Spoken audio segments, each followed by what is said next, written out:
Ravi colours இன்றைய trending பெண்களுக்கான exclusive கலெக்ஷனுடன் kurtis, palazzo pant, Patiala pant, துப்பட்டாக்கள், ஷேப்வேர்கள், நைட்டிகள், பிராண்டட் உள்ளாடைகளும் கிடைக்கும். ரவி கலர்ஸ், நேரு வீதி, ராஜா தியேட்டர் சிக்னல் அருகில், புதுச்சேரி. மஞ்சள் நீர், நிச்சயதார்த்தம், சீமந்தம், பிறந்த நாள், காதணி விழா போன்ற உங்கள் வீட்டு சுப நிகழ்ச்சிகளை நெருங்கிய உறவினர்களுடன் குறைந்த வாடகையில் சிறப்பாக நடத்திக் கொள்ள வாடகை வெறும் ரூபாய் 59,000 மட்டுமே.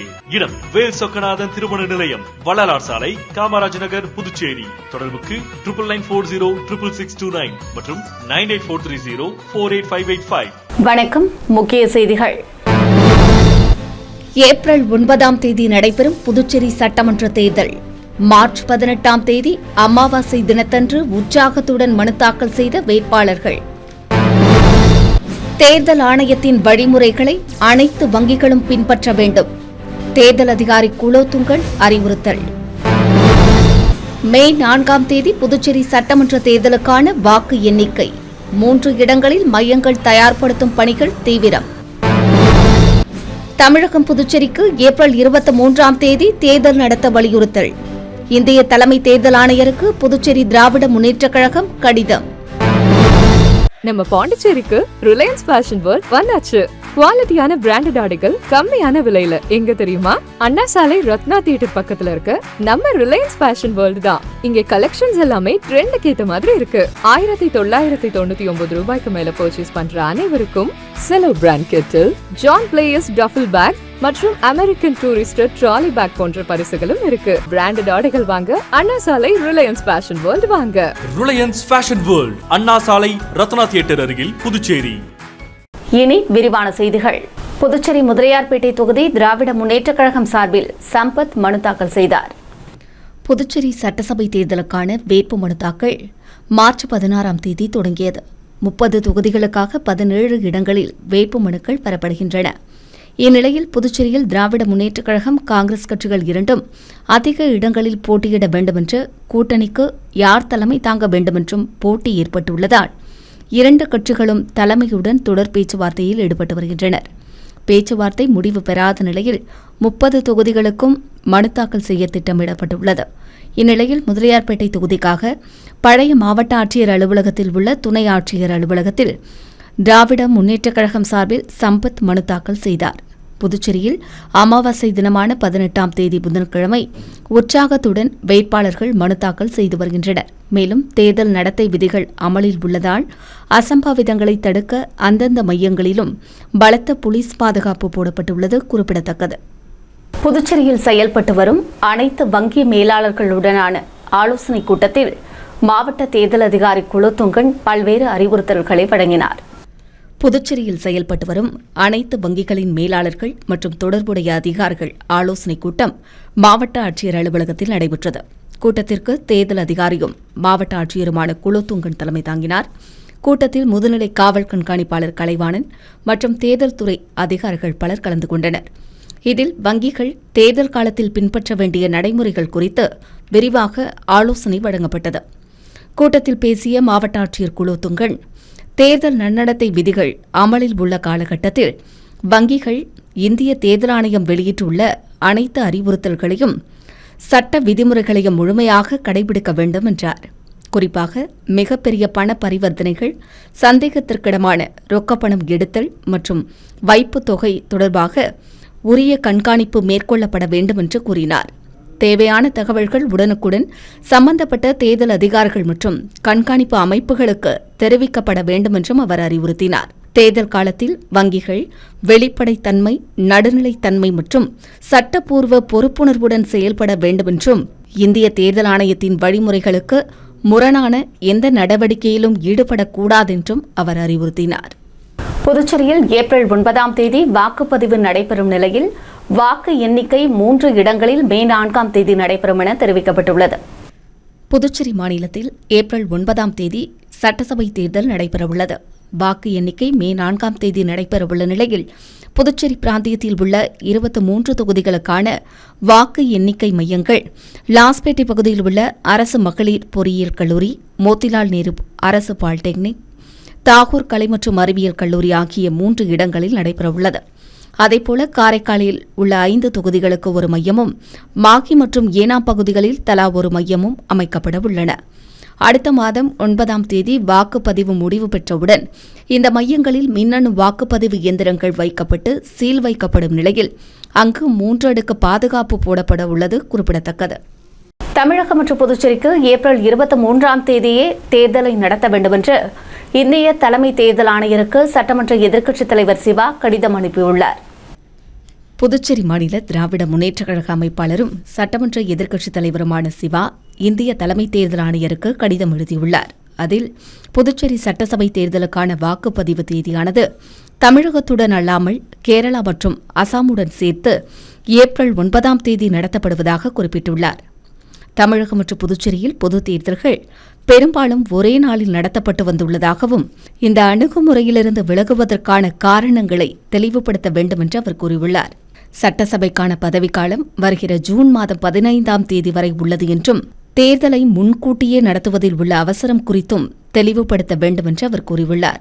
புதுச்சேரியில் உள்ள மொத்தம் 30 தொகுதிகளில் 28 தொகுதிகள் தமிழகத்திற்குள் அமைந்துள்ளதாகவும் இத்தகைய சூழ்நிலைகளில் வெவ்வேறு தேதிகளில் வாக்குப்பதிவை நடத்துவது என்பது பிரச்சாரம் என்ற போர்வையில் வெளியாட்கள் நடமாடுவது மற்றும் சட்டம் ஒழுங்கு தொடர்பான பிரச்சினைகள் உள்ளிட்ட சவால்களை ஏற்படுத்தக்கூடும் என்றும் அவர் கூறியுள்ளார். புதுச்சேரி சட்டசபை தேர்தலை தமிழக வாக்குப்பதிவு நாளான ஏப்ரல் 23ஆம் தேதியுடன் இணைத்து நடத்த வேண்டும் என்றும் அவர் வலியுறுத்தியுள்ளார். மேலும் வேட்புமனு தாக்கல் செய்ய குறைந்த தினங்களே உள்ள நிலையில் தேர்தலில் போட்டியிட விரும்பும் வேட்பாளர்கள் தங்களது வேட்பு மனுக்களையும் அது தொடர்பான ஆவணங்களையும் தாக்கல் செய்ய போதுமான கால அவகாசம் தேவைப்படுவதாக அவர் கூறியுள்ளார். எனவே வேட்புமனு தாக்கல் செய்பவர்களுக்கு கூடுதல் கால அவகாசத்தை தேர்தல் ஆணையம் வழங்க வேண்டும் என்றும் கடிதத்தில் வலியுறுத்தியுள்ளார். சட்டமன்ற தேர்தலையொட்டி மாநில எல்லைப் பகுதியான காலாப்பட்டு சோதனைச் சாவடியில் தேர்தல் அதிகாரி குலோத்துங்கன் திடீர் ஆய்வு மேற்கொண்டார். புதுச்சேரி மாவட்ட தேர்தல் துறை மற்றும் மாவட்ட நிர்வாகம் இணைந்து 2026 சட்டமன்ற தேர்தலுக்கான பல்வேறு பணிகளை மேற்கொண்டு வருகிறது. அதன் தொடர்ச்சியாக மாவட்ட தேர்தல் அதிகாரி குலோத்துங்கன் மாநில எல்லைப் பகுதிகளில் அமைந்துள்ள சோதனைச் சாவடிகளில் ஆய்வு மேற்கொண்டு வருகிறார். அதன் தொடர்ச்சியாக காலாப்பட்டு பகுதியில் உள்ள சோதனைச் சாவடியை பார்வையிட்டு அங்கு பல்வேறு வாகனங்களை சோதனை செய்யும் பணியையும் ஆய்வு மேற்கொண்டு தேவையான வழிகாட்டுதல்களை வழங்கினார். மேலும் அங்கு வைக்கப்பட்டுள்ள ஆவணங்கள், கண்காணிப்பு கேமராக்கள் உள்ளிட்டவற்றை பார்வையிட்டு ஆய்வு மேற்கொண்டார். இந்த ஆய்வில் ஈடுபடும் அனைத்து குழுக்களும் இந்திய தேர்தல் ஆணையம் வெளியிட்டுள்ள விதிமுறைகளுக்கு உட்பட்டு பின்பற்ற வேண்டும் என்றும் மாவட்ட ஆட்சியர் அறிவுரை வழங்கினார். மேலும் தேர்தல் பணிகளில் எந்த தவறும் ஏற்படாத வகையில் விழிப்புணர்வுடனும் பொறுப்புணர்வுடனும் செயல்பட வேண்டும் என்றும் வாகனங்களை சோதனை செய்யும் போது வீடியோக்களில் கட்டாயம் பதிவிட வேண்டும் என்றும் அறிவுறுத்தினார். தொகுதி பங்கீடு குறித்த பேச்சுவார்த்தை இழுபறியில் உள்ள நிலையில் புதுச்சேரியின் 30 தொகுதிகளுக்கும் காங்கிரஸ் மற்றும் திராவிட முன்னேற்றக் கழகம் 18ஆம் தேதி மனு தாக்கல் செய்ய திட்டமிட்டுள்ளது. புதுச்சேரி சட்டசபை தேர்தலுக்கான வேட்புமனு தாக்கல் கடந்த 16ஆம் தேதி தொடங்கியது. இதற்காக புதுச்சேரியில் உள்ள 30 தொகுதிகளுக்கு 17 இடங்களில் வேட்புமனுக்கள் பெறப்படுகின்றன. இந்நிலையில் கடந்த 2 தினங்களாக ஒருவர் கூட வேட்புமனுக்கள் தாக்கல் செய்யவில்லை.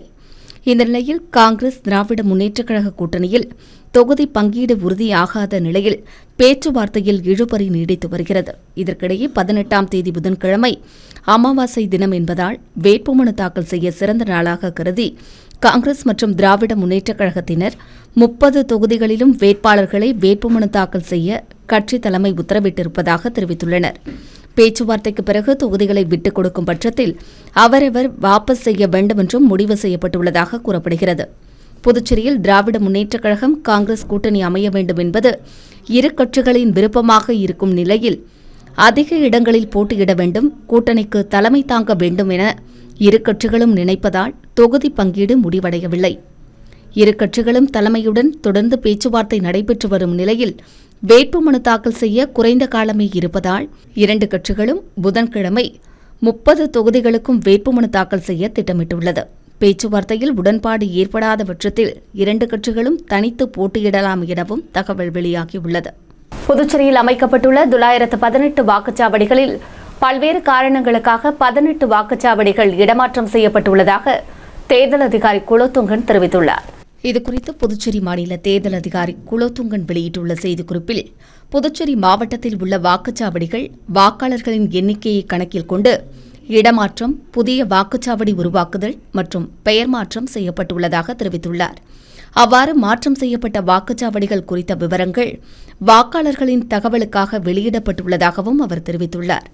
புதுச்சேரி மாவட்டத்தில் அமைக்கப்பட்டுள்ள 918 வாக்குச்சாவடிகளில் பல்வேறு காரணங்களுக்காக 18 வாக்குச்சாவடிகள் இடமாற்றம் செய்யப்பட்டுள்ளதாகவும் 79 வாக்குச்சாவடிகளின் பெயர்களும் மாற்றம் செய்யப்பட்டுள்ளதாக அவர் குறிப்பிட்டுள்ளார். வில்லியனூரில் ஒரு வாக்குச்சாவடியில் இடம்பெற்றிருந்த வாக்காளர்களின் ஒரு பகுதியினர் வேறு வாக்குச்சாவடிகளுக்கு மாற்றம் செய்யப்பட்டுள்ளதாகவும், இதுகுறித்த விவரங்களை மாவட்ட தேர்தல் அதிகாரியின் அலுவலகம், வாக்காளர் பதிவு அதிகாரியின் அலுவலகம், உதவி வாக்காளர் பதிவு அதிகாரியின் அலுவலகம் மற்றும் இணையதளம் வாயிலாக தெரிந்து கொள்ளலாம் என்றும் அவர் அறிவுறுத்தியுள்ளார். புதுச்சேரி நெல்லித்தோப்பு தொகுதியில் போட்டியிட லதா என்கிற லுஸ்தீன் ஜான்குமார் வேட்புமனு தாக்கல் செய்தார். புதுச்சேரி சட்டமன்ற தேர்தல் ஏப்ரல் 9ஆம் தேதி நடைபெறவுள்ள நிலையில் மார்ச் 16ஆம் தேதி முதல் 23ஆம் தேதி வரை மனு தாக்கல் செய்ய அறிவிப்பு வெளியிடப்பட்டது. ஆனால் கடந்த 2 தினங்களாக ஒருவர் கூட மனு தாக்கல் செய்யாத நிலையில் 3வது நாளான 18ஆம் தேதி புதன்கிழமை அமாவாசை தினத்தையொட்டி மனு தாக்கல் விறுவிறுப்படைந்துள்ளது. அந்த வகையில் சாரத்தில் உள்ள பழைய மாவட்ட ஆட்சியர் அலுவலகத்தில் நெல்லித்தோப்பு தொகுதி சார்பில் போட்டியிட லதா என்கிற லுஸ்தீன் ஜான்குமார் மனு தாக்கல் செய்தார். இதேபோல புதுச்சேரியின் 30 தொகுதிகளுக்கும் 17 இடங்களில் வேட்புமனுக்கள் பெறப்படும் நிலையில் வேட்பாளர்கள் உற்சாகத்துடன் மனு தாக்கல் செய்து வருகின்றனர். அடுத்து வருவது புதுவை இன்றைய தங்கம் மற்றும் வெள்ளி விலை நிலவரம். இன்றைய தங்கம் வெள்ளி விலை விவரம். புதுவையில் இன்றைய தங்கம் வெள்ளி விலை விவரம் வழங்குபவர்கள் முத்து கோல்ட் ஹவுஸ், பாண்டிச்சேரி. தங்கம் 1 கிராம் 14,460 ரூபாய். இன்றைய தங்கம் வெள்ளி விலை விவரம். வெள்ளி 10 கிராம் 2,720 ரூபாய். இத்துடன் ஏஎம்என் செய்திகள் நிறைவடைந்தன. வணக்கம். ஏஎம்என் டிவி செய்திகளை யூடியூபில் உடனுக்குடன் காண ஏஎம்என் டிவி பாண்டிச்சேரி சேனலை சப்ஸ்கிரைப் செய்யுங்கள். பெல் பட்டனை மறக்காமல் கிளிக் செய்யுங்கள்.